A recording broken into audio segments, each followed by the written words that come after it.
moi, je l'ai défendu pour l'accès quenelle à Berlin parce que on attaquait la quenelle et que c'est quand même un geste, si tu veux, que j'ai initié. Et donc, bon, je trouvais que c'est quand même fou d'être condamné pour une quenelle.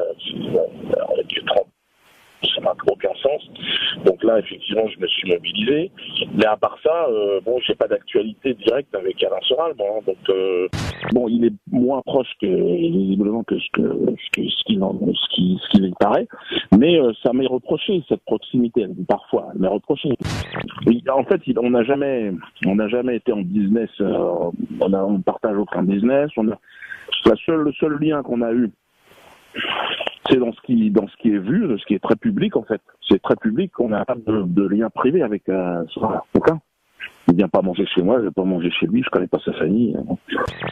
Non, je sens effectivement humainement, je dirais, il a un rapport aux autres qui est insultant, il est insupportable. Il est insupportable, je le vois. En même temps, je te dis, moi je prépare là, parce que mon actualité, pour que tu saches un peu l'état d'esprit aussi, c'est construit dans le temps, moi, à mon niveau. Tu disais, oui, il y a effectivement, je suis avant tout un chef de famille à Ewundo, moi, donc je gère je vais faire un spectacle, ça va durer 1 an ou 2, et moi je vais me retirer tranquillement en Afrique après. Justement, en plus de ça, c'est le sujet de mon spectacle, en paix. Effectivement, Alain Soral n'est pas en paix, ça c'est une évidence. Et la paix, c'est quelque chose qui, ça va être la conclusion et l'épilogue de mon œuvre, on va dire. Je l'aurais terminé ainsi. Et effectivement, dans ce monde de fous, je trouve que Soral ressemble bien au pays dans lequel il est. Hein. C'est un pays fou, c'est un pays de dingue, c'est un pays de cinglés. Et moi, j'ai plus rien à y faire. C'est fini, c'est terminé. J'ai plus rien à foutre ici. Donc, quand je vois Alain Soral, je vois la France, je sais pas, j'essaye de partir poliment.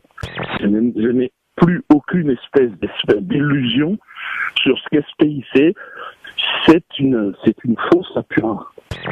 Moi, ils m'ont mis 2 mois pour Je ne sens Charlie Koulibaly. On va arriver en appel. En fait, bon, grosso modo, ils n'en ont plus rien à foutre. Il n'y a plus de loi, il n'y a plus de justice. Voilà, c'est parti. Donc moi, je m'en vais. Je crois qu'on est dans l'épicentre de la diablerie ici. Il faut, moi, quand je bouge, quand je retourne au village, vraiment, non, je sens pas du tout ça.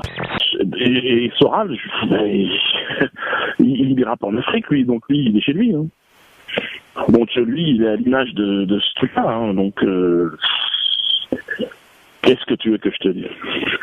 Eh ben écoute, moi, je vais te dire, hein, entre eux, les tueurs en série de Poissy, j'ai l'impression que j'ai affaire à ce qu'il y a de mieux dans ce pays, sur le plan moral, pour te donner un peu l'idée là où je me trouve, et quand je te dis que je suis sur le départ.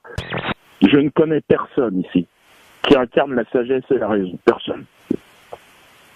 Et j'en ai jamais rencontré un seul. J'ai jamais rencontré un seul sage. Jamais. Jamais. Il n'y en a pas. Il n'y en a pas.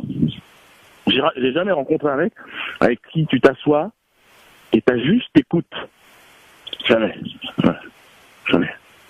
C'est le mariage pour tous qui a aussi été déclencheur de mon départ. Quoi. C'est-à-dire, quand l'illustration que moi j'en ai fait, en allant marier 2 détenus, 2 tueurs en série, qui vont adopter leur co-détenu pour faire une famille, c'est ça la famille française, c'est ça, c'est fini.